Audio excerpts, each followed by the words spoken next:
ನೋಡಿ ನಮ್ಮೆಲ್ಲ 8ನೇ ತರಗತಿ ವಿದ್ಯಾರ್ಥಿಗಳೇ, ನಿಮ್ಮ ಘಾತಾಂಕಗಳ ಆಟ ಅಧ್ಯಾಯದ ಮೇಲೆ ಚರ್ಚೆಯನ್ನು ಮುಂದುವರಿಸೋಣ. ಹಿಂದಿನ ಒಂದು ವಿಡಿಯೋ ಸರಣಿಯಲ್ಲಿ ನಾನು ಈ ರೇಖೀಯ ಬೆಳವಣಿಗೆ ಮತ್ತು ಘಾತೀಯ ಬೆಳವಣಿಗೆ ಬಗ್ಗೆ ಚರ್ಚೆ ಮಾಡಿದ್ದೆ. ರೇಖೀಯ ಬೆಳವಣಿಗೆ ನಿರ್ದಿಷ್ಟವಾಗಿರ್ತಕ್ಕಂಥ ಪ್ರಮಾಣವನ್ನು ಕೂಡಿಸೋದ್ರಿಂದ ಸಿಗ್ತದೆ, ಇಲ್ಲಿ ಗುಣಿಸೋದ್ರಿಂದ ಸಿಗ್ತದೆ ಅಂತಕ್ಕಂಥದ್ದು ನಿಮ್ಗೆ ಗೊತ್ತು. ಆಮೇಲೆ ಒಂದು ಉದಾಹರಣೆ ಹೇಳಬೇಕಂದ್ರೆ, 100 ರೂಪಾಯಿ ಪ್ರತಿದಿನ ಉಳಿತಾಯ ಮಾಡಿದೆವು ಅಂದ್ರೆ 1ನೇ ದಿವಸ 100, 2ನೇ ದಿವಸ 200, 3ನೇ ದಿವಸ 300, 400 ಹಿಂಗೆ ಅದ್ರ ಬೆಲೆ ಹೆಚ್ಚಾಕೊಂತ ಹೋಗ್ತೈತಿ. ಅದೇ ಇಲ್ಲಿ ಒಂದು ಬ್ಯಾಕ್ಟೀರಿಯಾ ಪ್ರತಿ ಗಂಟೆಗೆ ಡಬಲ್ ಹಾಕ್ಕೊಂತ ಹೋಗೈತಿ. ಒಂದಿದ್ದು ಒಂದು ತಾಸಿಗೆ 2, ಆಮೇಲೆ ಮತ್ತೊಂದು ತಾಸಲೆ 4, 8, 16, 32, 64, 128, 256, ಆಮೇಲೆ 512, 1024. ಅದನ್ನು ಡಬಲ್ ಮಾಡಿದ್ರೆ 2000 ಆಗ್ತೈತಿ. ಮತ್ತು ಅದನ್ನು ಡಬಲ್ ಮಾಡಿದ್ರೆ 4000 ಆಗ್ತೈತಿ. ಹಿಂಗೆ ಅದು ಅತಿ ವೇಗವಾಗಿ ಏನಾಕೊಂತ ಹೋಗ್ತೈತಿ, ಹೆಚ್ಚಾಕೊಂತ ಹೋಗ್ತೈತಿ. ಇಲ್ಲೇ ರೇಖೀಯ ಬೆಳವಣಿಗೆ ಸ್ಥಿರ ಇರ್ತೈತಿ ಮತ್ತು ನಿಧಾನ ಇರ್ತೈತಿ. ಇದು ಅತ್ಯಂತ ವೇಗವಾಗಿ ಹೆಚ್ಚಾಕೊಂತ ಹೋಗ್ತೈತಿ ಅನ್ನೋ ಮಾಹಿತಿ ನಿಮಗೆಲ್ಲ ಐತಿ. ಇದನ್ನು ಆಧರಿಸಿ ಒಂದು ಲೆಕ್ಕ ಐತಿ ಸರಳ, ಇಲ್ಲೇ ನೋಡೋಣ ನೋಡಿ. ಭೂಮಿಯಿಂದ ಚಂದ್ರನನ್ನು ತಲುಪಲು ಒಂದು ಏಣಿಯನ್ನು ರಚಿಸಲಾಗಿದೆ. ಆ್ಯಕ್ಚುಲಿ ಭೂಮಿಯಿಂದ ಚಂದ್ರಕ್ಕೆ ನಾವು ಏಣಿ ಹಚ್ಚೋಕ್ಕಾಗಂಗಿಲ್ಲ, ಕಲ್ಪಿಸ್ಕೋಬೇಕಷ್ಟ. ಏಣಿಯ ಪ್ರತಿ ಮೆಟ್ಟಲು 20 ಸೆಂಟಿಮೀಟರ್ ದೂರ ಇದೆ. ಈ ಪ್ರತಿಯೊಂದು ಮೆಟ್ಟಲು ಏನೈತಿಲ್ಲ ಇದು 8 ಸೆಂಟಿಮೀಟರ್ ದೂರ ಇದೆ ಅಂತಂದ್ರೆ 20 ಸೆಂಟಿಮೀಟರ್.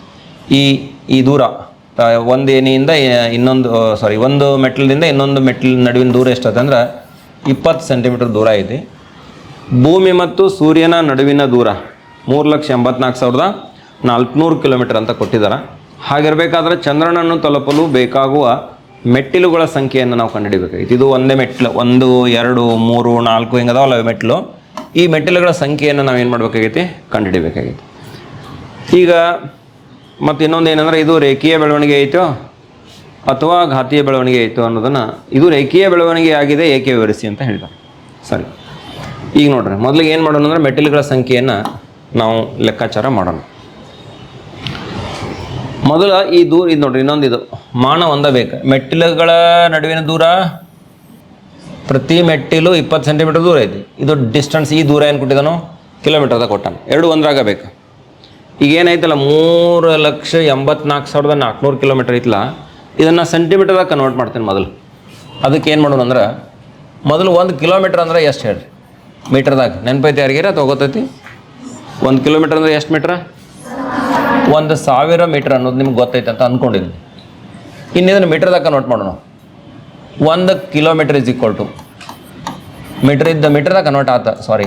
ಇನ್ನು ಸೆಂಟಿಮೀಟರ್ದಾಗ ಮಾಡೋಣ. 1000 ಇಂಟು 1 ಮೀಟ್ರ್ ಅಂದ್ರೆ ಎಷ್ಟು ಸೆಂಟಿಮೀಟ್ರ್? 1 ಮೀಟ್ರ್ ಅಂದರೆ 8 ಸೆಂಟಿಮೀಟ್ರ್. ಗೊತ್ತಿರಲಿಲ್ಲ ಅಂದ್ರೆ ಗೊತ್ತಿಟ್ಕೊರಿ. 100 ಸೆಂಟಿಮೀಟ್ರ್ ಅಂದರೆ ಇದಕ್ಕೆ 100ರಲ್ಲೇ ಗುಣಿಸ್ಯಾರ ಅಂದ್ರೆ ಇದೇನಾಕತಿ ಸೆಂಟಿಮೀಟರ್ದಾಗ ಕನ್ವರ್ಟ್ ಆಗುತ್ತೆ. ಅಂದ್ರೆ 1 ಕಿಲೋಮೀಟ್ರ್ ದೂರ ಅಂದ್ರೆ 1ರ ಮುಂದೆ 5 ಪೂಜೆ ಅಂದರೆ ಎಷ್ಟಾಯ್ತು? 1 ಲಕ್ಷ ಆತನ? ಹಾಂ, 1 ಲಕ್ಷ ಸೆಂಟಿಮೀಟ್ರ್. 1 ಕಿಲೋಮೀಟ್ರ್ ಅಂದರೆ ಎಷ್ಟ? 1 ಲಕ್ಷ ಸೆಂಟಿಮೀಟ್ರ್. ಎಷ್ಟು ಕಿಲೋಮೀಟ್ರ್ ಐತಿ ಭೂಮಿ ಮತ್ತು ಚಂದ್ರ ನಡುವಿನ ದೂರ? 3,84,400. 3,84,400 ಕಿಲೋಮೀಟ್ರ್ ಐತಿ. ಇಷ್ಟು ಇರೋದ್ರಿಂದ ಇಲ್ಲಿ ನೋಡ್ರಿ, 1 ಕಿಲೋಮೀಟ್ರ್ ಅಂದರೆ ಇಷ್ಟು ಕಿಲೋಮೀಟ್ರ್ ಅಂದರೆ ಎಷ್ಟು ಸೆಂಟಿಮೀಟ್ರ? ಇದು ಗುಣಾಕಾರ ಆಕೈತಿ ಡೈರೆಕ್ಟ್. 384,400 ಕರೆಕ್ಟ್ ಐತಿ. 384,400. ಓಕೆ, ಇದು ಇಂಟು ಏನು ಮಾಡಬೇಕು? 1ರ ಮುಂದೆ 1, 2, 3, 4, 5 ಪೂಜೆ 1000 ಇದು ಗುಣಿಸಿದೆ ಅಂದರೆ ಇದು ಎದ್ರ ಕನ್ವರ್ಟ್ ಆಯ್ತು? ಸೆಂಟಿಮೀಟರ್ದಾಗ ಕನ್ವರ್ಟ್ ಆಯ್ತು. ಎಷ್ಟು ಅಂದ್ರೆ ನೋಡ್ರಿ, ಇದು 3,84,400 ಕಿಲೋಮೀಟ್ರ್ ಅಂದ್ರೆ 3,84,400 ಕಿಲೋಮೀಟ್ರ್ ಅಂದ್ರೆ 384,400,000,000 ಸೆಂಟಿಮೀಟ್ರ್ ಇಷ್ಟ. ಅಂದ್ರೆ ಪೂಜೆ ಅದ ನೋಡ್ರಿ, 1, 2, 3, 4, 5, 6, 7, 10 to the power 7. 10 to the power 7 ಅಂದ್ರೆ ಕೋಟಿ. ಅಂದ್ರೆ 3,844 ಕೋಟಿ ಸೆಂಟಿಮೀಟ್ರ್. ಎಷ್ಟಂದ್ರೆ 3,84,400 ಕಿಲೋಮೀಟ್ರ್ ಅಂದ್ರೆ ಸೆಂಟಿಮೀಟರ್ದಾಗ ಎಷ್ಟಾಯ್ತು? 3,844 ಕೋಟಿ ಸೆಂಟಿಮೀಟ್ರ್ ದೂರ ಆಗಿ. ಹೌದು, ನನಗೇನಾಗಬೇಕಾಗಿತ್ತು? ಮೆಟ್ಟಿಲುಗಳ ಸಂಖ್ಯೆಯನ್ನು ಕಂಡುಹಿಡಬೇಕಾಗಿತ್ತು. ಅದಕ್ಕೆ ಏನು ಮಾಡೋಣ ಈಗ ನೋಡ್ರಿ, ಭೂಮಿ ಮತ್ತು ಚಂದ್ರನ ನಡುವಿನ ದೂರ ಇಕ್ವಲ್ಟು ಚಂದ್ರನ ನಡುವಿನ ಈ ದೂರ ಎಷ್ಟಕ್ಕೆ ಸರಿ ಆಗಬೇಕು ಅಂತಂದ್ರೆ, ಮೆಟ್ಟಿಲುಗಳ ಸಂಖ್ಯೆಗೆ ಎಟ್ಟಲ್ಲೇ ಗುಣಿಸೋನು ಅಂತಂದ್ರೆ ನೋಡ್ರಿ, ಮೆಟ್ಟಿಲುಗಳ ಸಂಖ್ಯೆ ಈಗ 1000 ಮೆಟ್ಲು ಅದಾವ ತಿಳ್ಕೊಡ್ರಿ. ಆ ಪ್ರತಿ ಮೆಟ್ಟಲಿನ ನಡುವಿನ ದೂರ ಅಟ್ಟಲ್ಲೇ ಗುಣಾಕಾರ ಮಾಡಿರಿ ಅಂತಂದ್ರೆ ನಿಮ್ಗೆ ಆ ಡಿಸ್ಟೆನ್ಸ್ ಸಿಗ್ತತಿಲ್ಲ. ಈಗ ನೋಡ್ರಿ, ಉದಾಹರಣೆ ಇಲ್ಲಿ ಎ ಐತಿ, ಇಲ್ಲೊಂದು ಬಿ ಬಿಂದು ಐತಿ. ಇಲ್ಲಿ ಎದಿಂದ ಇದನ್ನ ಎ ತೊಗೊಂಡು ಇದನ್ನ ಬಿ ತೊಗೊಂಡು ಇಲ್ಲಿ ನೋಡ್ರಿ, ಇಲ್ಲಿ ಪಾರ್ಟಿಷನ್ ಮಾಡ್ಕೊರಿದ್ ಹಿಂಗೆ 1 2 3 ಇದು ನೋಡಿ, ಇದು 2 ಮೀಟ್ರ್ ಐತೆ ತಿಳ್ಕೊಡ್ರಿ. ಇದು 2 ಮೀಟ್ರ್ ಐತಿ, ಇದು 2 ಮೀಟ್ರ್ ಐತಿ, ಇದು 2 ಮೀಟ್ರ್ ಐತಿ. ಟೋಟಲ್ ಎಷ್ಟಾಯ್ತು? 8 ಮೀಟ್ರ್. ಇದು ದೂರ ಹೆಂಗೆ ಸಿಕ್ತು ನಿಮ್ಗೆ? ಎಷ್ಟು ಮೆಟ್ಲು ಅದ ನೋಡ್ರಿ? 1 2 3 4ನೇ ಮೆಟ್ಲು ಅಂದ್ರೆ 2 ಗುಂಡ್ಲೆ 4 ಟೋಟಲ್ ಎಷ್ಟಾಯ್ತು? 8 ಮೀಟ್ರ್ ದೂರ ಐತಿ. ಈ ದೂರ ಎಷ್ಟಾದ ಸಿಕ್ತು ನಮ್ಗೆ? 8 ಮೀಟ್ರ್ ದೂರ ಸಿಕ್ತು. ಹಂಗೆ ನಾವೇನು ಮಾಡ್ಬೇಕು? ಇಲ್ಲಿ ಭೂಮಿ ಮತ್ತು ಚಂದ್ರ ನಡುವಿನ ದೂರ ಕಂಡುಹಿಡಬೇಕಾಗೈತಿ. ಇಲ್ಲಿ ಎಷ್ಟು ಮೆಟ್ಲುಗಳದಾವಲ್ಲ ಅದು ಇಂಟು ಏನು ಮಾಡಬೇಕು? ಈ ದೂರ ಇಲ್ಲಿಂದ ಇಲ್ಲಿ ತನಕ ದೂರ ಎದಕ್ಕೆ ಟ್ಯಾಲಿ ಆಗ್ಬೇಕದು, ಎದಕ್ಕೆ ಸರಿ ಹೋಗ್ಬೇಕು? ಮೆಟ್ಟಿಲುಗಳ ಸಂಖ್ಯೆಗೆ ಏನು ಗುಣಿಸ್ಬೇಕು? ಅರೇ 20ರಿಂದ ಕರೆಕ್ಟ್ 20 ಅಂದ್ರೆ ಏನದು? ಮೆಟ್ಟಿಲುಗಳ ನಡುವಿನ ದೂರ. ಈ ಮೆಟ್ಟಿಲುಗಳ ನಡುವಿನ ದೂರ ಗುಂಡ್ಲೆ ಮೆಟ್ಟಿಲುಗಳ ಸಂಖ್ಯೆ ಮಾಡ್ರಿ ಅಂದ್ರೆ ತಲೆಗೆ ಹೊಂಟತಿಲ್ಲ ನಿಂಗೆ? ಹೊಂಟತಿ. ಮೆಟ್ಟಿಲುಗಳ ಸಂಖ್ಯೆಗೆ ಮೆಟ್ಟಿಲುಗಳ ನಡುವಿನ ದೂರಲೆ ಗುಣಿಸಿದ ಅಂದ್ರೆ ಏನಾಕತಿ? ಒಟ್ಟು ದೂರ ಸಿಗ್ತತಿ ಅಲ್ಲ? ಹಲೋ ನೋಡಿಲ್ಲ, ಒಟ್ಟು ದೂರ ಮೆಟ್ಟಿಲುಗಳ ಸಂಖ್ಯೆ ಗುಂಡ್ಲೆ ಮೆಟ್ಟಿಲುಗಳ ನಡುವಿನ ದೂರ. ಹೌದಾ? ಇಲ್ಲಿ ನೋಡಿ, ಮೆಟ್ಟಿಲುಗಳ ಸಂಖ್ಯೆ ಬಿಡಿಸ್ಕೊಂಡು ಅದು ಈ ಕಡೆ ಬರ್ತೀವಿ ದೂರ ಗುಣಾಕಾರ. ಆದ್ದರಿಂದ ಮೆಟ್ಟಿಲುಗಳ ಸಂಖ್ಯೆ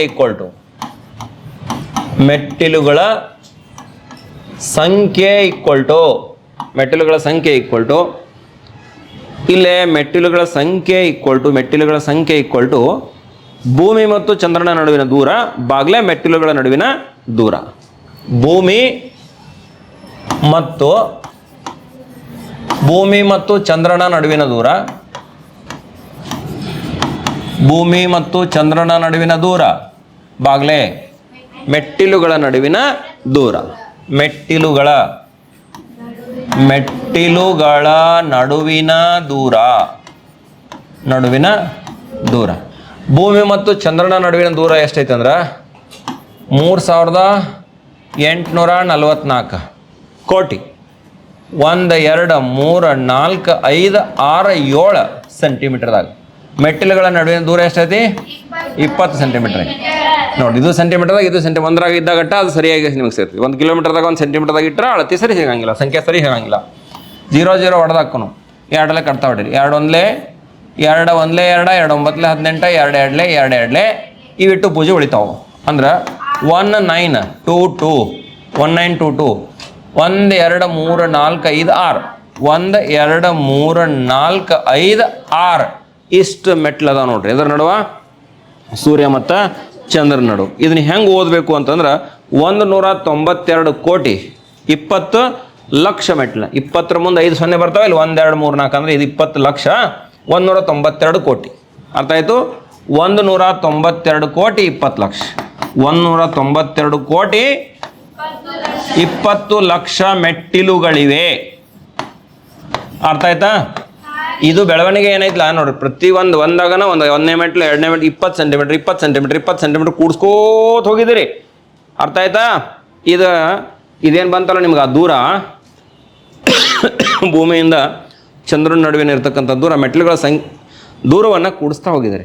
ಅಂದ್ರೆ ಇದು ಒಮ್ಮೆ ಎಕ್ಸ್ಪೋನೆನ್ಷಿಯಲ್ ಅಂದರೆ ಘಾತೀಯವಾಗಿ ಬೆಳವಣಿಗೆ ಆಗತ್ತಿಲ್ಲ, ರೇಖೀಯವಾಗಿ ಬೆಳವಣಿಗೆ ಆಗಾಕತ್ತತಿ ಅಂತಕ್ಕಂಥದ್ದನ್ನು ಸಂಕಲನ ಮಾಡ್ತಾ ಹೋದಾಗ ಈ ದೂರ ಸಿಗ್ತದೆ. ಭೂಮಿ ಮತ್ತು ಚಂದ್ರನ ನಡುವಿನ ದೂರ ಇಲ್ಲಿ ಹೆಂಗೆ ಸಿಕ್ಕತಿ? ಈ ದೂರವನ್ನು ಯಾವ ದೂರವನ್ನು 20 centimetre 20 centimetre 20 centimetre 20 centimetre 20 centimetre ಹಿಂಗೆ ಕೂಡಿಸ್ಕೋತ ಹೋಗ್ತೀರಿ. ಅರ್ಥ ಆಯ್ತಾ? ತಿಳಿತೋ ಇಲ್ಲ? ಇಲ್ಲಿ ಎಷ್ಟು ಮೆಟ್ಲದ ನೋಡಿ ಅಷ್ಟು ಕೂಡಿಸ್ತೀರಿ. ಎಷ್ಟು ಮೆಟ್ಲು ಬಂದು ಇಲ್ಲಿ 192 ಕೋಟಿ 20 ಲಕ್ಷ ಸಲ ಕೂಡಿಸ್ತಾರೆ. ಅಂದ್ರೆ ಪ್ರತಿ ಹಂತದಲ್ಲಿ ನಾವು ಸಂಕಲನ ಮಾಡಾಕತ್ತೇವೆ. ಅದಕ್ಕೆ ಇದೇನಾಕತಿ? ರೇಖೀಯ ಬೆಳವಣಿಗೆ ಆಗ್ತೈತಿ. ಪ್ರತಿ ಹಂತದಾಗ ಗುಣಾಕಾರ ಆಗಾಕತ್ತಿತ್ತು ಅಂದ್ರೆ ಅದೇನಾಕತಿ? ಘಾತೀಯ ಬೆಳವಣಿಗೆ ಆಗ್ತದೆ. ಇದು ಏಕೆ ಅಂತ ಹೇಳಿದಾರೆ ಅವರು. ಪ್ರತಿ ಹಂತದಲ್ಲಿ ಸಂಕಲನವಾಗುತ್ತಿದೆ, ಅದಕ್ಕೆ ಇದು ರೇಖೀಯ ಬೆಳವಣಿಗೆ ಆಗಿದೆ ಅಂತ ಹೇಳ್ಬೇಕು. ಅದನ್ನೇನೋ ಬರೋಂಗಿಲ್ಲ, ನೀವು ಬರ್ಕೊಳ್ಳಿ. ತಿಳಿತಲ್ಲ? ಸರಿ, ಇನ್ನು ಮುಂದೊಂದು ಮಾಹಿತಿ ಐತಿ ನೋಡಿ. ದೊಡ್ಡ ಸಂಖ್ಯೆಗಳನ್ನು ಗಮನಿಸೋದು ಅಂತ ಐತಿ. ಸ್ವಲ್ಪ ಹಂಗೆ ಮಾಹಿತಿಗಾಗಿ ಇದು ನೀವು ಎಲ್ಲ ನೆನ್ಪಿಡಿಬೇಕಂತಿಲ್ಲ. ಕೆಲವೊಂದು ಸ್ಟ್ಯಾಂಡರ್ಡ್ ಏನದಾವಲ್ಲ ಆ ಘಾತಗಳನ್ನು ಕರೆಕ್ಟಾಗಿ ನೆನ್ಪಿಡಿ. ಸ್ವಲ್ಪ ಗಮನಿಸ್ಬೇಕಿಲ್ಲಿ. ದೊಡ್ಡ ಸಂಖ್ಯೆಗಳನ್ನು ಗಮನಿಸೋದೈತೆ ಬರೇ. ಇಲ್ಲಿ 1 ಭಾರತೀಯ ಪದ್ಧತಿ ಒಳಗೆ ಏನದು 1. ಅದನ್ನು ಹೆಂಗೆ ಬರಿತೀವಿ ಅಂದರೆ 10 ರ ಘಾತ 0 ಬರಿತೀವಿ. ಅಂತಾರಾಷ್ಟ್ರೀಯ ಪದ್ಧತಿ ಒಳಗೂ ಕೂಡ 1ನ ಅಂತಾರೆ. ಅದಕ್ಕೆ ಅಂತಾರಾಷ್ಟ್ರೀಯ ಪದ್ಧತಿ ಒಳಗೆ ಏನಂತ ಕರೀತಾರೆ? 1 ಅಂತ ಕರೀತಾರೆ. ಇನ್ನು 10 ಅಂತ ತಗೊಂಡ್ರೆ ಇದನ್ನ ಘಾತೀಯ ಸಂಕೇತದೊಳಗೆ ಹೆಂಗೆ ಬರಿತೀವಿ ಅಂದ್ರೆ 10 ರ ಘಾತ 1 ಅಂತ ಬರಿತೀವಿ. ಅಂತಾರಾಷ್ಟ್ರೀಯ ಪದ್ಧತಿ ಒಳಗೂ ಕೂಡ 10 ಅಂತಲೇ ಹೇಳ್ತಾರೆ. ಇದು ಸರಳ ಐತೆ ಆರಾಮದ.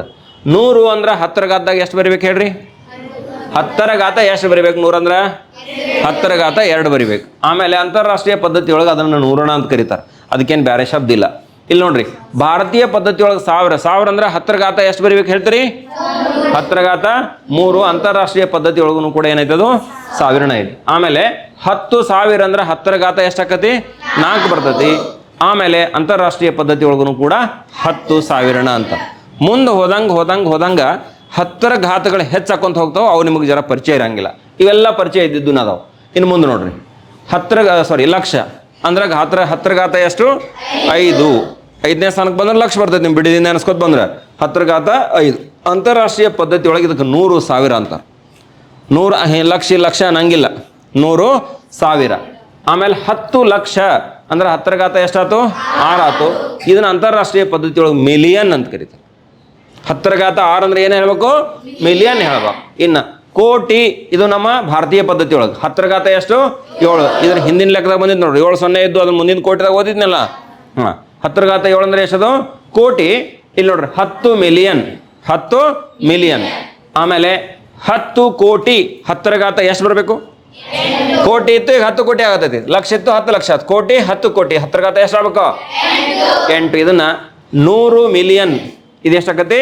100 ಮಿಲಿಯನ್ ಅಂತ ಅನಿಸ್ಕೋತೈತಿ. ಆಮೇಲೆ ಅರಬ್, ಈಗ ಕೋಟ್ಯಾಧೀಶ್ವರಿಗೆ ಏನೇ ಕೋಟ್ಯಾಧೀಶ್ವರದಿ ಅಂತಾರೆ. ಏನು ಅರಬ್ ಖರಬ್ ಅಂತಾರೆ ನೋಡ್ರಿ, ಶಬ್ದ ಕೇಳಿದ್ರೆ ಇದನ್ನ ಏನು ಅರಬ್ ಖರಬ್ ಮಂದಿವ್ರ ಹಿಂಗೆ ಅಂತಿರ್ತಾರೆ. ಅತ್ಯಂತ ಶ್ರೀಮಂತರು, ಹಂಗೆ ಬೆಲೆ ಹೆಚ್ಚಾಕೊಂತ ಹೋಗುತ್ತೆ. ಅರಬ್ ಅಂದ್ರೆ 10 ರ ಘಾತ ಎಷ್ಟ? 9. ಇದು ಬಿಲಿಯನ್. ಬಿಲಿಯನ್ ಶಬ್ದ ಕೇಳಿದ್ರಿ? 10 ರ ಘಾತ 9 ಅಂದ್ರೆ ಏನದು? ಬಿಲಿಯನ್. ಸರಿ, ಇನ್ನೊಂದ್ಸಲ ಇಲ್ಲಿ ನೋಡ್ರಿ, ಲಕ್ಷ ಕೊಡ್ರಿ. ಒಂದ್ಸಲ ಅನ್ರಿ ಎಲ್ಲರೂ. ಲಕ್ಷ, ನಾ ಹೇಳ್ದಂಗೆ ನಾ ಅಂದಾಗ ನೀವು ಅನ್ಬೇಕು. ಲಕ್ಷ 100,000, 10 ಲಕ್ಷ ಮಿಲಿಯನ್, ಕೋಟಿ 10 ಮಿಲಿಯನ್, 10 ಕೋಟಿ 100 ಮಿಲಿಯನ್, ಅರಬ್ ಬಿಲಿಯನ್.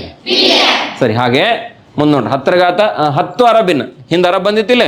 10 ಅರಬ್ ಅಂದ್ರೆ 10 ರ ಘಾತ. ಇಲ್ಲಿ ನೋಡಿ, 10 ರ ಘಾತ ಇಲ್ಲಿ ಅಂದ್ರೆ ಎಷ್ಟೈತಿ? 9 ಐತಿ. ಅಂದ್ರೆ ಇಲ್ಲಿ ಎಷ್ಟು ಬರಬೇಕು? ಇದಕ್ಕೆ ಏನು ಅನ್ಬೇಕು? 10 ಬಿಲಿಯನ್, 10 ಬಿಲಿಯನ್. ಸರಿ, ಇನ್ನು ನೆಕ್ಸ್ಟ್ ನೋಡ್ರಿ, ಖರಬ್. ಇವು ಹೊಸಾದ ಇದು, ಹಿಂದೆ ಬಂದಿಲ್ಲ, ಈಗ ಪರಿಚಯ ಆಗತ್ತೈತಿ ನಿಮ್ಗೆ, ತಿಳ್ಕೊರಿ. ಖರಬ್ 10 ರ ಘಾತ ಎಷ್ಟು? ಅಂದ್ರೆ 1 ಮುಂದೆ 0 ಏಟ 11 ಗುಂಡುಗಾಲಿ ಕೊಡ್ಬೇಕು. ಎಷ್ಟ್ರ ಮುಂದೆ? 1 ಮುಂದೆ ಎಷ್ಟು ಗುಂಡುಗಾಲಿ? ಬಿಳಿ ಗುಂಡುಗಾಲಿ ಮಧ್ಯಾಹ್ನ ಹೊಡಿತಿರಲ್ಲ ಅವು. 10 ರ ಘಾತ 11. ಇದಕ್ಕೇನು ಅನ್ಬೇಕು? 100 ಬಿಲಿಯನ್, 100 ಬಿಲಿಯನ್. ಸರಿ, 10 ಖರಬ್ 10 ರ ಘಾತ 12. ಇದು ಟ್ರಿಲಿಯನ್. ಎಲಾನ್ ಮಸ್ಕ್ನ ಬಗ್ಗೆ ಮಾತಾಡಕತ್ರ ಬಿಲಿಯನ್ ಟ್ರಿಲಿಯನ್ದಾಗ ಮಾತಾಡ್ತೀರಿ ನೋಡ್ರಿ. ದೊಡ್ಡ ಸೈಂಟಿಸ್ಟ್ ಹೌದು, ಸ್ಪೇಸ್ ವಿಜ್ಞಾನಿ ಹೌದು, ಕಂಪ್ನಿ ಓನರು ಹೌದು. ಕೇಳಿದ್ರಿ ಎಲಾನ್ ಮಸ್ಕ್ನ? ಸ್ವಲ್ಪ ರಿಸರ್ಚ್ ಮಾಡಿರಿ. ನೀವು ಕೈಯಾಗಿ ಶಾರ್ಟ್ಸ್ ಹಿಡಿದು ಬಾತಿಗೆ ಬಾರ್ದು ನೋಡ್ತಿರ್ತಿರಲ್ಲ ಮೊಬೈಲ್ ಹಿಡಿದು. ಎಲಾನ್ ಮಸ್ಕ್ ಅಂದ್ರೆ ಯಾರು ಹೊಟ್ಟಿರಿ ಗೊತ್ತಾಕರಿ. ಅತ್ಯಂತ ಶ್ರೀಮಂತ ಬಿಸ್ನೆಸ್ ಮ್ಯಾನ್ ಅವ. ಇನ್ನು ನೀಲ್ ನೋಡ್ರಿ, 10 ರ ಘಾತ ಎಷ್ಟು? 13. ಇದು ಶಬ್ದ ಹೊಸವಾಗಿ ಬರತೈತಿ. ನೀಲ್ 10 ರ ಘಾತ 13. 10 ಟ್ರಿಲಿಯನ್. ಆಮೇಲೆ 10 ನೀಲ್ 10 ರ ಘಾತ 14. 100 ಟ್ರಿಲಿಯನ್. ಇಲ್ಲಿ ಒಂದು ಸ್ವಲ್ಪ ಹೊಸವಾಗಿ ಬಂದು ಸರಿಯಾಗಿ ಲಕ್ಷ ಕೊಡ್ರಿ. ಇದು ಅಂತಾರಾಷ್ಟ್ರೀಯ ಪದ್ಧತಿ ಒಳಗೆ ಟ್ರಿಲಿಯನ್ ಇದೆ. 10 ಖರಾಬ್ ಇದೆ ಭಾರತೀಯ ಪದ್ಧತಿ ಒಳಗೆ. ಹಂಗೆ ಇಲ್ಲಿ ನೋಡ್ರಿ, 10 ನೀಲ್ ಇದು ಭಾರತೀಯ ಪದ್ಧತಿ ಒಳಗೆ. ಅಂತಾರಾಷ್ಟ್ರೀಯ ಪದ್ಧತಿ ಒಳಗೆ ಏನದ? 100 ಟ್ರಿಲಿಯನ್. ಮುಗುದಿಲ್ಲಿವ, ಇನ್ನ ಐತೆ ಮುಂದೆ. ಹಂಗ 10 ರ ಘಾತ ಪದ್ಮ 10 ರ ಘಾತ 15. ಆಮೇಲೆ ಇದಕ್ಕೆ ಏನು ಅನ್ಬೇಕು? ಕ್ವಾಡ್ರಿಲಿಯನ್ ಅನ್ಬೇಕು. ಕ್ವಾಡ್ರಿಲಿಯನ್. ಈ ಮುಂದಿಂದ 10 ಪದ್ಮ 10 ರ ಘಾತ 16. ಇದಕ್ಕೆ 10 ಕ್ವಾಡ್ರಿಲಿಯನ್ ಅನ್ಬೇಕು. ಶಂಖ ಪಿಪಿ ಓದು ಶಂಖ ಅಲ್ಲ. 10 ರ ಘಾತ 17. 100 ಕ್ವಾಡ್ರಿಲಿಯನ್. 100 ಕ್ವಾಡ್ರಿಲಿಯನ್ ಅಂತ ಹೇಳ್ತೀವಿ. ಗುಳ್ಳವ ಏನಾಗತ್ತೈತೆ ನಿಂಗೆ? ಯಾವ್ದಾರು ದೇವ್ ಹಿಡ್ಕೊಂಡತ್ತೇನೆ ಹೇಳಿ ನಂಗೆ. ಯಾವ್ದು ಗಂಡ ದೇವ್ ಹಿಡ್ದೈತೋ, ಹೆಣ್ಣ ದೇವ್ ಹಿಡ್ದೈತೋ, ಪಿಸಾಚ್ ಐತೋ, ಯಾವ್ದು ನೋಡೋಣ. ಈ ಕ್ವಾಡ್ರಿಲಿಯನ್ದಾಗ ಬಾ ಒಂದಿಟ. ಎಲ್ಲ ಹೊಸ ಹೊಸ ಪರಿಚಯ ಆಗತ್ತೈತಿ. ಪರಿಚಯ ಮಾಡ್ಕೊರ್ಲಿ ಅದನ್ನೆಲ್ಲ. 10 ಶಂಕ, ಕ್ವಿಂಟಿಲಿಯನ್, ಕ್ವಿಂಟಾಲ್ ಅಲ್ಲ ಅದು ಇಂಗ್ಲಿಷ್ ಶಬ್ದನ ಐತಿ, ನಾ ಹಂಗ ಕನ್ವರ್ಟ್ ಮಾಡಿ ಬರ್ದೇನೆ, ಕ್ವಿಂಟಿಲಿಯನ್. ನೆಕ್ಸ್ಟ್ ಮಹಾಶಂಕ, 10 ಘಾತ 19, 10 ಕ್ವಿಂಟಿಲಿಯನ್, 10 ಕ್ವಿಂಟಿಲಿಯನ್. ಆಮೇಲೆ ನೆಕ್ಸ್ಟ್ 10 ಮಹಾಶಂಕ, 10 ಘಾತ 20, ಇದು 100 ಕ್ವಿಂಟಿಲಿಯನ್. 10ರ ಘಾತದೊಳಗೆ 0ಇಂದ ಎಲ್ಲಿ ತನಕ ಬಂದಿವಿ ನಾವು? 20 ತನಕ ಬಂದು. ಅದು ಭಾರತೀಯ ಪದ್ಧತಿ ಒಳಗೆ ಏನೈತಿ, ಅಂತಾರಾಷ್ಟ್ರೀಯ ಪದ್ಧತಿ ಒಳಗೆ ಏನೈತಿ ಅನ್ನೋದನ್ನ ಗಮನಿಸ್ರಿ. ಅಗದಿ ಸ್ಟ್ಯಾಂಡರ್ಡ್ ಇದ್ದು ಕೋಟಿ, ಮಿಲಿಯನ್, ಬಿಲಿಯನ್, ಟ್ರಿಲಿಯನ್, ಇದ್ರಾಗ ಟೋಟಲ್ 20ರೊಳಗೆ ಒಂದು 8ರಿಂದ 10 ಇಲ್ರಿ, ನಮಗೆ ಭಾಳ ಆಗಂಗಿಲ್ರಿ, ನಮ್ಮ ತಲೆಗೆ ಜಾಗ ಕಡಿಮೆ ಐತ್ರಿ ಅಂತ ಅಂದ್ರೆ ಒಂದು 5 ನೆನಪಿಟ್ರಿ, ಇಂಪಾರ್ಟೆಂಟ್ ಇತ್ತು. 5 ಇಂಪಾರ್ಟೆಂಟ್ ನೆನಪಿಟ್ಟು ಮಾಡ್ತೀರಿ. ಸರಿ, ಇಲ್ಲೊಂದು ಇಷ್ಟು ಉದಾಹರಣೆಗಳು. ಇಂಥವೆಲ್ಲ ದೊಡ್ಡ ಸಂಖ್ಯೆಗಳು ನಮ್ಗೆ ಎದಕ್ಕೆ ಬೇಕಾಗ್ತಾವೆ ಹತ್ರ ಅನ್ವಯ ಬಂದೈತೆ ನೋಡ್ರಿ. ಇಲ್ಲಿ ಜಾಗತಿಕ ಜನಸಂಖ್ಯೆ 8 ಬಿಲಿಯನ್. ಜಾಗತಿಕ ಜನಸಂಖ್ಯೆ 8 ಬಿಲಿಯನ್, ಬಿಲಿಯನ್ ಆಗಿ ಹೇಳ್ತೀವಿ ನಾವು. 8 ಗುಂಡ್ಲೆ 10 ಘಾತ 9.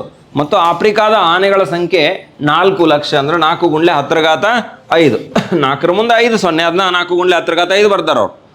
ಅಂದರೆ ಆನೆಗೆ 20,000 ಜನ ಇರುವರು, ಅಥವಾ 20,000 ಜನಕ್ಕೆ ಒಂದು ಆನೆ ಐತಿ ಅಂದಂಗೆ. ಇದು ಹೆಂಗಪ್ಪ ಅಂದ್ರೆ ನೋಡ್ರಿ, 8 ಗುಂಡ್ಲೆ ಎಷ್ಟೈತದ? 10 ಘಾತ 9 ಐತೆ. ಡಿವೈಡ್ ಮಾಡಲ್ಲ, ಇಲ್ಲಿ 4 ಗುಂಡ್ಲೆ ಎಷ್ಟೈತದ? 10 ಘಾತ 5. 4 1 4 2 ಇಲ್ಲಿ 2 ಬಂತ. 10 ಘಾತ ಎಷ್ಟು ಬೈತೀರಿ? 9 - 5 ಘಾತಾಂಕ ನಿಯಮ ಓದಿದಿರಲ್ಲ. 9 - 5 2 ಗುಂಡ್ಲೆ 10 ಘಾತ ಎಷ್ಟು ಬಂತದ? 4 ಬಂತು. ಅಂದ್ರೆ ಎಷ್ಟು ಆಯ್ತು ನೋಡ್ರಿ, 2 ಗುಂಡ್ಲೆ 1 ಮುಂದೆ 0 ಇಟ್ಕೊಡೋರಲ್ಲಿ 4 ಕೊಡ್ತೀರಿ, ಅಂದ್ರೆ 20,000 ಆತಿಲ್ಲ. ಹಾಂ ನೋಡ್ರಿ, 20,000 ಬಂತು. ಈಗ ಅಂದ್ರೆ 20,000 ಜನಕ್ಕೆ ಒಂದು ಆನೆ ಕಂಡು ಬರ್ತೈತೆ ನನಗೆ. ಜಗತ್ತಿನ ಜನಸಂಖ್ಯೆ ಎಷ್ಟೈತಿ? ಆಫ್ರಿಕಾದ ಆನೆಗಳ ಸಂಖ್ಯೆ ಎಷ್ಟೈತಿ? 4 ಲಕ್ಷ ಐತಿ. ಅಂದ್ರೆ ಜಗತ್ತಿನ ಜನಸಂಖ್ಯೆಗೆ ಹೋಲಿಸಿದ್ರೆ 20,000 ಮಂದಿ ಐತಿ ಅಂದ್ರೆ ಅದಕ್ಕೆ ಒಂದು ಆನೆ ಐತಿ. ತಿಳಿತು? 20,000 ಮಂದಿ ಅದಾರ ಅಂದ್ರೆ ಅದಕ್ಕೆ ಒಂದು ಆಫ್ರಿಕಾದ ಆನೆ ಟ್ಯಾಲಿ ಆಕೈತಿ, ಕಂಪೇರ್ ಆಕೈತಿ. ಇನ್ನೊಂದು ನೋಡ್ರಿ, ಜಾಗತಿಕವಾಗಿ ಜೀವಂತ ಕೋಳಿಗಳ ಸಂಖ್ಯೆ ಏನು? ಜೀವಂತ ಕೋಳಿಗಳ ಮತ್ತು ಜಾಗತಿಕವಾಗಿ ಜೀವಂತ ಕೋಳಿಗಳ ಸಂಖ್ಯೆಯನ್ನು ಯಾವುದೇ ಸಮಯದಲ್ಲಿ 33 ಬಿಲಿಯನ್ ಎಂದು ಅಂದಾಜಿಸಲಾಗಿದೆ. 33 ಬಿಲಿಯನ್ ಅಂದ್ರೆ 3.3 ಇಂಟು 10 ಘಾತ 10. ಅದು ಆ್ಯಕ್ಚುಲಿ ಬಿಲಿಯನ್ ಅಂದ್ರೆ 11, ಈ ದಶಮ ತೆಗೆದ್ರೆ 11 ಆಗೋದಿಲ್ಲ. ಅದು 3.3 ಇಂಟು 10⁻10 ಬಿಲಿಯನ್, ಅಥವಾ 33 ಬಿಲಿಯನ್ ಅಂತ ಹೇಳಿದ್ರು ಕೂಡ ಸರಿಯಾಗುತ್ತೆ. 33 ಬಿಲಿಯನ್ ಅಥವಾ 3.3 ಇಂಟು 10⁻10 ಎಂದು ಅಂದಾಜಿಸಲಾಗಿದೆ ಜೀವಂತ ಕೋಳಿಗಳ ಸಂಖ್ಯೆ. ಜಾಗತಿಕವಾಗೇ ಅದ ನೋಡ್ರಿ. ಇಂಥ ಭಾಳ ದೊಡ್ಡ ಬೆಲೆ ಜಗತ್ತಿಂದೆಲ್ಲ ಡಾಟಾ ನಾವು ಸಂಕೀರ್ಣವಾಗಿರ್ತಕ್ಕಂಥ ಡಾಟಾ ಕ್ರೋಢೀಕರಿಸಬೇಕು, ಅದ್ರ ಬಗ್ಗೆ ಮಾತಾಡಬೇಕು, ದತ್ತಾಂಶ ಸಂಗ್ರಹಿಸಬೇಕು, ಅದನ್ನು ವಿಶ್ಲೇಷಣೆ ಮಾಡಬೇಕು, ಅದನ್ನು ತಿಳ್ಕೊಬೇಕು ಅಂತಂದ್ರೆ ದೊಡ್ಡದಾಗಿರ್ತಕ್ಕಂಥ ಸಂಖ್ಯೆಗಳು ಬೇಕಾ ನಮಗೆ. ನಮ್ಮ ಮನೆ ಲೆಕ್ಕ ಮಾಡ್ಕೊಳಕ್ಕೆ ಸಣ್ಣ ಸಂಖ್ಯೆ ಸಾಕಾಗ್ತಾವೆ. ಒಂದು ಊರು ಲೆಕ್ಕ ಮಾಡೋಕೆ ಸಣ್ಣ ಸಂಖ್ಯೆ ಸಾಕಾಗ್ತಾವೆ. ಒಂದು ಪಟ್ಟಣದ ಲೆಕ್ಕ ಮಾಡೋಕ್ಕೂ ಸಾಕಾಗ್ತೈತೆ. ಆದ್ರೆ ದೇಶದ, ಅಂತಾರಾಷ್ಟ್ರೀಯದ, ಜಾಗತಿಕವಾಗಿ ಯಾವುದೇ ಲೆಕ್ಕಾಚಾರ ನೀವು ಮಾಡಬೇಕು ಅಂತಂದ್ರೆ ಅವಾಗ ಏನಾಕತಿ, ದೊಡ್ಡದಾಗಿರ್ತಕ್ಕಂಥ ಸಂಖ್ಯೆಗಳು ಬೇಕಾಗ್ತಾವು ಅಂತಕ್ಕಂಥದ್ದನ್ನು ನಾವು ಗಮನಿಸ್ತೀವಿ. ಇಲ್ಲಿ ಇನ್ನೊಂದು ಉದಾಹರಣೆ ಐತೆ ನೋಡಿ. ಜಗತ್ತಿನಾದ್ಯಂತ ಅಂದಾಜು ಸೊಳ್ಳೆಗಳ ಸಂಖ್ಯೆ. ಜಗತ್ತಿನ ಸೊಳ್ಳೆ ಎಲ್ಲ ಲೆಕ್ಕ ಹಾಕಿದ್ರೆ ಸರ್ ಯುದ್ಧವಾಗಿ ಎಣಿಸಿದ್ರಿ, ಅದ ಸೈನ್ಸ್ ರೀ. ಜಗತ್ತಿನಾದ್ಯಂತ ಅಂದಾಜು ಸೊಳ್ಳೆಗಳ ಸಂಖ್ಯೆ. ಅಲ್ಲಿ ಏನು ಬೆನ್ನು ತೊಗೊಂಡು ಬೆಳೆಯತ್ತಿ ನೋಡಕ್ಕ ನೀನು, ನನಗೆ ಗೊತ್ತಾಯ್ತು ಯಾರು ಬೆಳೆಯತ್ತೀರ ಅಂತೇಳಿ. ಒಂದು ಗಂಟೆ ತೊಗೊಂಡು ಬಂದು ಬಾರಿಸಿಲ್ಲ, ಡನ್ ಡನ್ ಡನ್ ಡನ್ ಅಂತ ಅಂದ್ರೆ ನಿಂಗೆ ಸಮಾಧಾನ ಆಕೈತೆ ನೋಡು.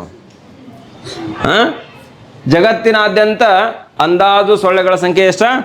11 ನೀಲ್ ಅಥವಾ 110 ಟ್ರಿಲಿಯನ್, ಅಥವಾ ಅದನ್ನ 1.1 ಗುಂಡ್ಲೆ 10 ಘಾತ 14 ಅಂತ ಹೇಳವು.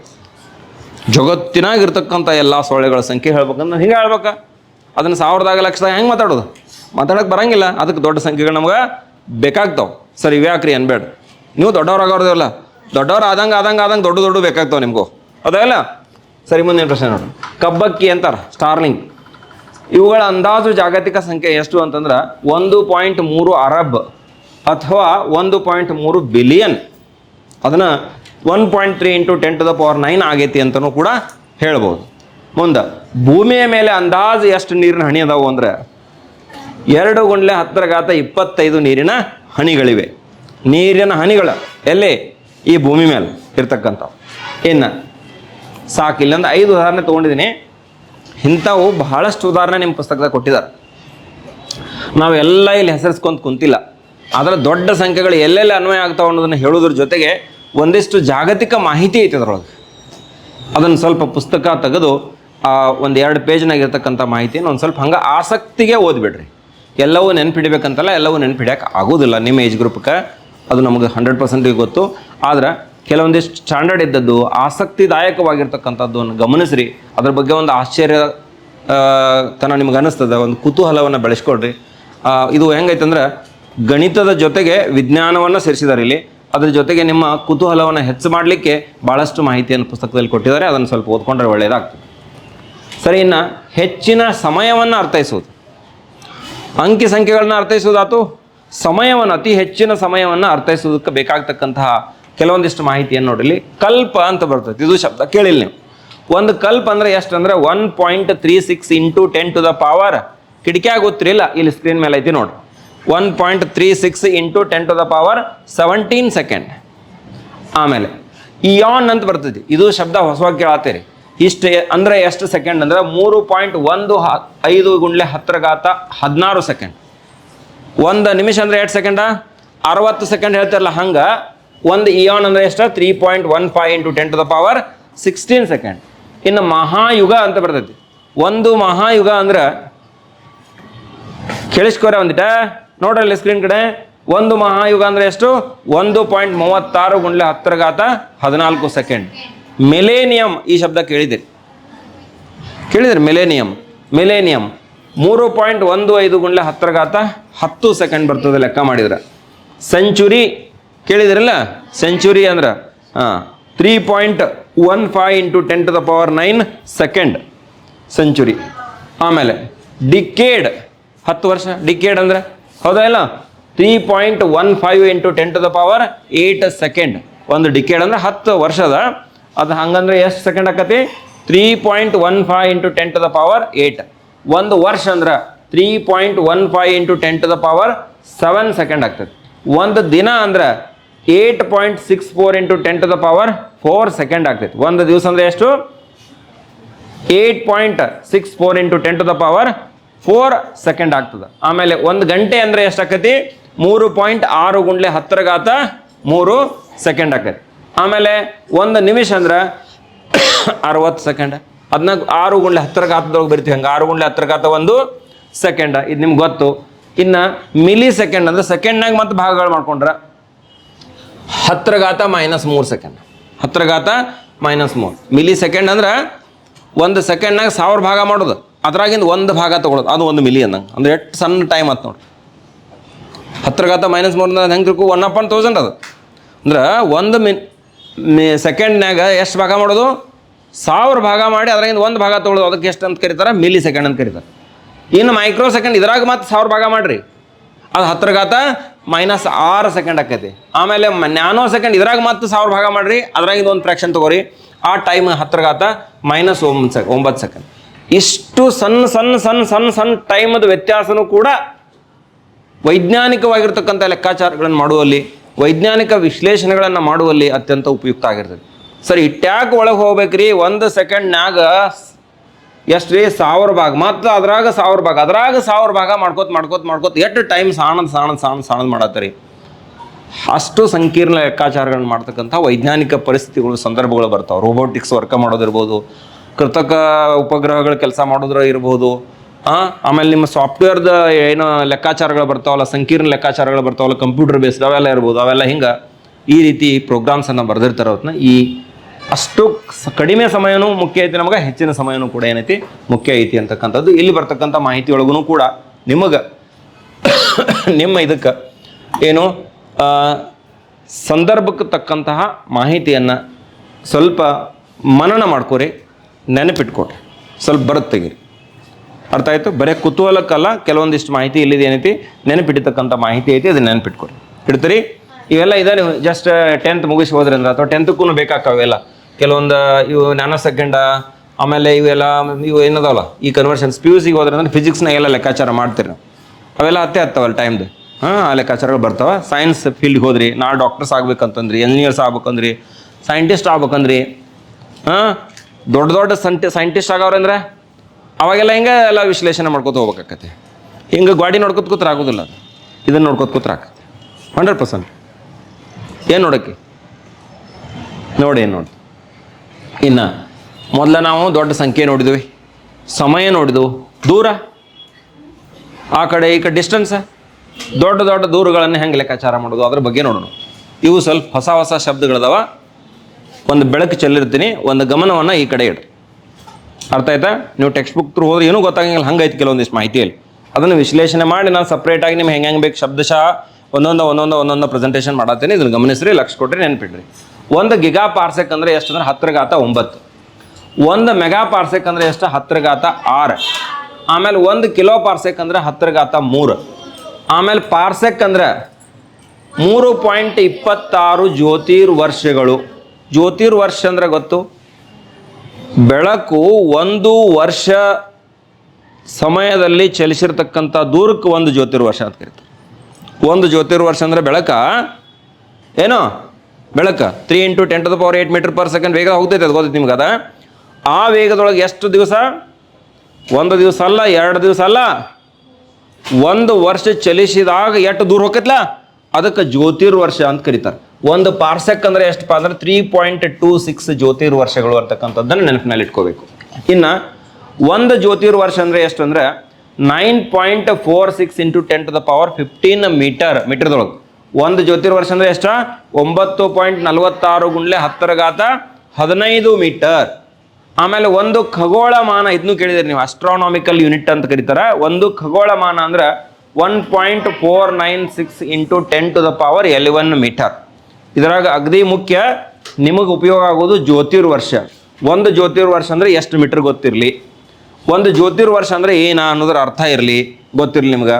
ಈ ಖಗೋಳಮಾನವನ್ನು ಕೂಡ ನೆನಪಿನಲ್ಲಿ ಇಟ್ಕೋರಿ, ಅದು ಕೂಡ ಬೇಕಾಗಿರ್ತಕ್ಕಂಥದ್ದೇ ಅಂತಕ್ಕಂಥದ್ದನ್ನು ನಾವು ಗಮನಿಸ್ತೀವಿ. ನೋಡ್ರಿ ಮುಂದೆ 1 ಟೆರಾಮೀಟರ್. 1 ಟೆರಾಮೀಟರ್ ಅಂದ್ರೆ ಎಷ್ಟಪ್ಪ ಅಂತಂದ್ರೆ 10⁻12 ಮೀಟರ್ ಟೆರಾಮೀಟರ್ ಅಂದ್ರೆ. ಆಮೇಲೆ ಗಿಗಾಮೀಟರ್. 1 ಗಿಗಾಮೀಟರ್ ಅಂದ್ರೆ 10⁻9 ಮೀಟರ್. 1 ಮೆಗಾಮೀಟರ್ ಅಂದ್ರೆ 10⁻6. 1 ಕಿಲೋಮೀಟರ್ ಅಂದ್ರೆ ಇದು ಪರಿಚಯ ಐತೆ ನಿಮ್ಗೆ. 1 ಕಿಲೋಮೀಟರ್ ಅಂದ್ರೆ 10⁻3. 1000 ಮೀಟ್ರ, ಸಾವಿರ ಅಂದ್ರೆ ಹೆಂಗೆ ಬರಿತೀರಿ? 10⁻3 ಮೀಟರ್ ಬರೀತೀರಿ. 1 ಹೆಕ್ಟೋಮೀಟರ್ 10⁻2 ಮೀಟರ್. 1 ಡೆಕಾಮೀಟರ್ 10⁻1 ಮೀಟರ್. ಇನ್ನು ಡೆಸಿಮೀಟರ್ ಅದ್ರಾಗ ಮನೆ ಸಣ್ಣ ಮಾಡ್ಕೋತ ಬರ್ ನಾವು. 1 ಡೆಸಿಮೀಟರ್ ಅಂದ್ರೆ ನೋಡಿ ಗೊತ್ತಾತಿಲ್ಲ, ಮತ್ತೆ ಇದು ಒಂದು ಸ್ವಲ್ಪ ನೋಡ್ರಿ ಹಂಗೆ ನಮಗೆ. ಟೆರಾಮೀಟರ್ ಅಂದ್ರೆ 10⁻12, ಗಿಗಾ ಅಂದ್ರೆ 10⁻9, ಮೆಗಾ ಅಂದ್ರೆ 10⁻6, ಕಿಲೋ ಅಂದ್ರೆ 10⁻3, ಹಿಂಗೆ ನೆನ್ಪಿಟ್ಕೊರಿ. ಹೆಕ್ಟೋ ಅಂದ್ರೆ 10⁻2, ಡೆಕಾ ಅಂದ್ರೆ ಎಷ್ಟು? 10⁻1. ಟೆರಾ 12, ಗಿಗಾ 9, ಮೆಗಾ 6, ಕಿಲೋ 3, ಹೆಕ್ಟೋ 2, ಡೆಕಾ 1, ಹಿಂಗೆ ನೆನ್ಪಿಡ್ಬೇಕು. ನೆನಪಿಡ್ರಿ, ಸ್ಟ್ಯಾಂಡರ್ಡ್ ನೆನಪಿಡ್ರಿ. ಇನ್ನು ಡೆಸಿ 10⁻−1. ಆಮೇಲೆ ಸೆಂಟಿ 10⁻−2. ಆಮೇಲೆ ಮಿಲಿಮೀಟರ್, ಇದನ್ನು ಕೇಳಿದಿರಿ ಹೆಸರು, 10⁻−3 ಮೀಟರ್. ಮೈಕ್ರೋಮೀಟರ್ ಅದ್ರಾಗ ಮತ್ತೆ ಸಣ್ಣ ಮಾಡೋದು, 10⁻−6. Nano 10⁻−9 metre.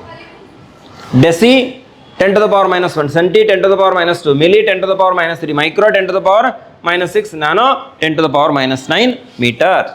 ಹೀಗೆಲ್ಲ ನೆನಪಿಟ್ಕೋಬೇಕು. ಇವು ಎಲ್ಲಿ ಉಪಯೋಗ ಆಗ್ತಾವೆ ಅಂದ್ರೆ ಕಾಲೇಜಕ್ಕೆ ಫಿಸಿಕ್ಸ್ದೊಳಗೆ, ಭೌತಶಾಸ್ತ್ರದೊಳಗೆ ನೀವು ಸೈನ್ಸ್ ಸ್ಟ್ರೀಮ್ ತೊಗೊಂಡ್ರಿ ಅಂದ್ರೆ ಅಲ್ಲಿ 100% ಉಪಯೋಗ ಆಗ್ತಾವೆ. ಇದು ಭವಿಷ್ಯದ ದೃಷ್ಟಿಕೋನದಿಂದ ನಾಲೆಜ್ ಬೇಸ್ಡ್ ಕಾಂಟೆಂಟ್ ಐತಿ.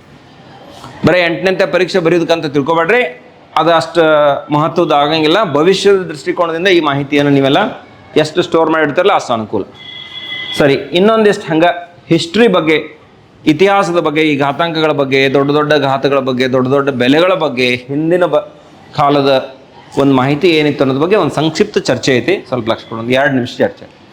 ಸಾವಿರಾರು ವರ್ಷಗಳ ಹಿಂದೆಯೇ ವೇದಗಳಲ್ಲಿ ದೊಡ್ಡ ಸಂಖ್ಯೆಗಳ ಉಲ್ಲೇಖ ಐತಿ. ಉದಾಹರಣೆಗೆ ಲಲಿತ ವಿಸ್ತಾರ ಅಂತಕ್ಕಂಥ ಒಂದು ವೇದ ಗ್ರಂಥ ಇದೆ. ಆ ಗ್ರಂಥದೊಳಗೆ ಈ ರೀತಿ ಮಾಹಿತಿ ಐತಿ. 100 ಕೋಟಿ ಅಂದ್ರೆ ಅವ್ರು ಅದಕ್ಕೆ ಒಂದು ಆಯತ ಅಂತ ಕರೀತಾರೆ. 10⁻9 ಅಂದಂಗದು 100 ಕೋಟಿ ಅಂದ್ರೆ. ಆಮೇಲೆ 100 ಆಯತ ಅನ್ನೋದು ಏನಿಲ್ಲ, ಅದಕ್ಕೆ ಒಂದು ನಿಯೂತ ಅಂತಾರೆ ಅವರು, 10⁻11. ಈ ಮಾಹಿತಿ ಆ ಪುಸ್ತಕದಾಗ ಬಂದೈತಿ. 100 ನಿಯೂತ ಅಂತಂದ್ರೆ ಒಂದು ಶಂಕರ 10⁻13. 100 ಸರ್ವಬಲ ಅಂದ್ರೆ ಒಂದು ವಿಷಮಜ್ಞ ಘಟಿ ಅಂತಾರ ಅವ್ರು. ಆಮೇಲೆ 100 ವಿಷಮಜ್ಞ ಘಟಿ ಅಂದರೆ ಒಂದು ಸರ್ವಜ್ಞ 10⁻49. 100 ಸರ್ವಜ್ಞ ಅಂದರೆ ಒಂದು ವಿಭೂತಂಗಮ 10⁻51. 100 ವಿಭೂತಂಗಮ ಅಂದರೆ ಒಂದು ತಲ್ಲಕ್ಷಣ 10⁻53. 10⁻9ರಿಂದ 10⁻53ರವರೆಗಿನ ಉಲ್ಲೇಖ ಎಲ್ಲಿ ಬಂದತಿ ಅಂತಂದ್ರೆ ಲಲಿತಾ ವಿಸ್ತಾರ ಅಂತಕ್ಕಂತಹ ವೇದ ಗ್ರಂಥಗಳಲ್ಲಿ ನಮಗೆ ಕಂಡು ಬರ್ತೈತೆ ಅನ್ನೋದು ಐತಿಹಾಸಿಕವಾಗಿ ಕಂಡು ಬರ್ತದೆ. ಅಂದ್ರೆ ಸಾವಿರಾರು ವರ್ಷಗಳ ಹಿಂದೆ ಅತ್ಯಂತ ದೊಡ್ಡ ಸಂಖ್ಯೆಗಳ ಬಗ್ಗೆ ನಮ್ಮ ಪೂರ್ವಜರಿಗೆ ಮಾಹಿತಿ ಇತ್ತು. ಅದರ ಬಗ್ಗೆ ಒಂದು ಚಿಂತನೆ ಮಾಡಿದಾರ. ಅದ್ರ ಬಗ್ಗೆ ನಿರ್ದಿಷ್ಟವಾಗಿರ್ತಕ್ಕಂಥ ಚರ್ಚೆ ಹುಟ್ಟು ಹಾಕಿರ್ತಕ್ಕಂತಹ ಒಂದು ಕೀರ್ತಿ ನಮ್ಮ ಐತಿಹಾಸಿಕವಾಗಿರ್ತಕ್ಕಂಥ ಪೂರ್ವಜರಿಗೆ ಸೇರ್ತದೆ ಅಂತಕ್ಕಂಥದ್ದು ನಾವು ಇದರಿಂದ ಗಮನಿಸ್ಬೇಕು. ಹಂಗ ಒಂದಿಷ್ಟು ಮಾಹಿತಿ ಐತಿ ನೋಡ್ರಿ. ಮಹಾವೀರಾಚಾರ್ಯರು ತಮ್ಮ ಗಣಿತ ಸಾರ ಸಂಗ್ರಹದಲ್ಲಿ 24 ಪದಗಳ ಪಟ್ಟಿ ನೀಡಿದ್ದಾರೆ. ಅಂದ್ರೆ 10⁻23ರವರೆಗೆ. ಒಂದು ಅನುಯೋಗ ದ್ವಾರ ಜೈನ ಗ್ರಂಥ ನಿಯಮ ಸಂಖ್ಯೆಯು 10⁻96ರವರೆಗಿನ ಘಾತ ಸಂಖ್ಯೆಗಳ ಹೆಸರಿನ ಪಟ್ಟಿ ನೀಡಬೇಕು. ಇದೊಂದು ಜೈನ ಗ್ರಂಥ, ಅದು 10⁻96ರವರೆಗಿನ ಘಾತ ಸಂಖ್ಯೆಗಳ ಪಟ್ಟಿಯನ್ನು ನೀಡ್ತದೆ. ಇದು ಇತಿಹಾಸದ ದಾಖಲೆ, ಇತಿಹಾಸದ ಮಾಹಿತಿ. ಇನ್ನು ಕಾತ್ಯಾಯನನ ಪಾಳಿ ವ್ಯಾಕರಣ ಗ್ರಂಥ 10⁻140ರವರೆಗಿನ ಸಂಖ್ಯೆಗಳ ಹೆಸರುಗಳನ್ನು ಪಟ್ಟಿ ಮಾಡೈತಿ ಅನ್ನೋದು ನಮಗೆ ಕಂಡು ಬರ್ತದೆ. ಇಲ್ಲಿ ಏನೋ ಒಂದು ಸ್ವಲ್ಪ ಟೈಪಿಂಗ್ ಮಿಸ್ಟೇಕ್ ಆಗೈತೆ. ಅತ್ಯಂತ ಹೆಚ್ಚಿನ ಗಾಥಗಳನ್ನು ವ್ಯಕ್ತಪಡಿಸಲು ಜೈನ ಮತ್ತು ಬೌದ್ಧ ವಿದ್ವಾಂಸರು ನಿಹಂಗ ಮತ್ತು ಕೋಟಿ ಮಾರ್ಗದ ಆಧಾರಗಳನ್ನು ಬಳಸ್ತಾರೆ ಅಂತಕ್ಕಂಥದ್ದು. ಅಂದರೆ 1000 ಮತ್ತು 10 ಮಿಲಿಯನ್ ಆಧಾರಗಳನ್ನು ಇವರು ಜೈನ ಮತ್ತು ಬೌದ್ಧ ವಿದ್ವಾಂಸರು ಬಳಸಿದ್ದಾರೆ ಅಂತಕ್ಕಂಥ ಮಾಹಿತಿ ಐತಿಹಾಸಿಕವಾಗಿ ಕಂಡು ಬರ್ತದೆ. ಇದಿಷ್ಟು ಇತಿಹಾಸದ ಬಗ್ಗೆ, ದೊಡ್ಡ ಸಂಖ್ಯೆಗಳ ಬಗ್ಗೆ ಚರ್ಚೆ ಎಲ್ಲೆಲ್ಲಿ ಬಂದಿದೆ, ಎಲ್ಲೆಲ್ಲಿ ಬಳಕೆ ಆಗಿದೆ ಅಂತಕ್ಕಂಥ ಒಂದು ಮಾಹಿತಿಯನ್ನು ನಿಮ್ಮ ಪಠ್ಯಪುಸ್ತಕದ ಕೊನೆಗೆ ಕೊಟ್ಟಿದ್ದಾರೆ. ಮತ್ತೆ ಈ ಎಲ್ಲ ಮಾಹಿತಿಯನ್ನು ಮತ್ತಷ್ಟು ನೀವು ಪಠ್ಯಪುಸ್ತಕದಲ್ಲಿ ಓದ್ರಿ. ಒಟ್ಟಾರೆ ಇಷ್ಟ ಆದರೆ ನಿಮ್ಗೆ ಈ ಘಾತಾಂಕಗಳ ಆಟ ಅಂತಕ್ಕಂಥ ಅಧ್ಯಾಯ ಈ ಈ ಈ ಒಂದು ವಿಡಿಯೋ ಸರಣಿಯೊಂದಿಗೆ ಇಲ್ಲಿ ಮುಗಿತಾ ಇದೆ. ನಾನು ಪಠ್ಯದಲ್ಲಿ ಬಂದಿರತಕ್ಕಂಥ ಎಲ್ಲ ಅಂಶಗಳನ್ನು ಕೂಲಂಕುಷವಾಗಿ ಚರ್ಚೆ ಮಾಡಿದ್ದೇನೆ. ಅಷ್ಟೇ ಅಲ್ಲದೆ ನಿಮಗೆ ಘಾತಾಂಕಗಳ ನಿಯಮದ ಮೇಲೆ, ಘಾತಾಂಕಗಳ ಮೂಲ ಪರಿಕಲ್ಪನೆಗಳ ಮೇಲೆ ಹೆಚ್ಚುವರಿ ಸಮಸ್ಯೆಗಳನ್ನು ಕೂಡ ಈ ಅಧ್ಯಾಯದಲ್ಲಿ ಮಾಡಿಸಿದ್ದೀನಿ. ಪಠ್ಯಪುಸ್ತಕವನ್ನು ಹೊರತಾಗಿ ಮತ್ತು ಹೆಚ್ಚಿನ ಮಾಹಿತಿಯನ್ನು ಚರ್ಚೆಯನ್ನು ಮಾಡಿದ್ದೀನಿ. ಇಲ್ಲಿ ಚರ್ಚಿಸಿರ್ತಕ್ಕಂಥ ಮಾಹಿತಿಯನ್ನು ನೀವು ಸ್ವೀಕರಿಸಿಬಿಟ್ರೆ ಇದು ಅತ್ಯಂತ ಸಫಿಷಿಯೆಂಟ್ ಆಗ್ತದೆ. ಇದಕ್ಕಿಂತ ಹೆಚ್ಚಿನ ಮಾಹಿತಿ ಏನು ಬೇಕಾಗೋದಿಲ್ಲ ಅಂತಕ್ಕಂಥ ಒಂದು ಅನಿಸಿಕೆ ನನ್ನದು. ಇದರ ಜೊತೆಗೆ 2 ವರ್ಕ್ಶೀಟ್ಗಳನ್ನು ಕೊಡ್ತೀನಿ ಈ ಒಂದು ಅಧ್ಯಾಯದ ಮೇಲೆ. ಆ 2 ವರ್ಕ್ಶೀಟ್ಗಳನ್ನು ಚೆನ್ನಾಗೆಲ್ಲರೂ ಸಪ್ರೇಟ್ ನಿಮಗೆ ತಿಳಿಸಿರ್ತಕ್ಕಂಥ ಫೇರ್ನಲ್ಲಿ ಬರೆದು ಪ್ರಶ್ನೆ ಮತ್ತು ಉತ್ತರಗಳನ್ನೆಲ್ಲ ಕರಗತ ಮಾಡಿಕೊಡ್ರಿ. ಮತ್ತು ಮತ್ತೊಂದು ಇಂಟ್ರೆಸ್ಟಿಂಗ್ ಆಗಿರ್ತಕ್ಕಂಥ ಟಾಪಿಕ್ನೊಂದಿಗೆ ನಾವು ಮುಂದಿನ ಒಂದು ವಿಡಿಯೋ ಸರಣಿಯಲ್ಲಿ ಸೇರೋಣ.